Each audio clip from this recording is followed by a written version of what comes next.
আসসালামু আলাইকুম ওয়া রাহমাতুল্লাহি ওয়া বারাকাতুহু। আহলান ওয়া সাহলান ওয়া মারহাবান বিকুম আইয়ুহাল মুশাহিদুন আল মুশাহিদাত। দর্শক শ্রোতা, আজকে আপনাদের সামনে উপস্থিত হয়েছি ছোট্ট একটা ইশকালের জবাব দেওয়ার জন্য। আমাদের অনেকের মাঝে হৃদয়ের মধ্যে একটা ক্ষোভ থাকে, একটা ইশকাল থাকে, একটা প্রশ্ন থাকে যে আমার রিজিকটা সংকীর্ণ হয়ে যাচ্ছে কেন?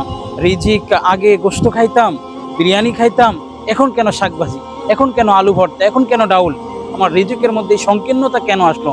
সকালে খাইলাম, বিকালে আবার রিজিকের মধ্যে একটা সংকীর্ণতা চলে আসে। আসুন, নবীজি সাল্লাল্লাহু আলাইহি ওয়াসাল্লাম উক্ত বিষয়ে হাদিসের মধ্যে কি বলেছেন? নবীজি সাল্লাল্লাহু আলাইহি ওয়াসাল্লাম বলেন, ইন্নার রাজুলা লা ইহরামুর রিজকা বিযানবি ইউসিবু।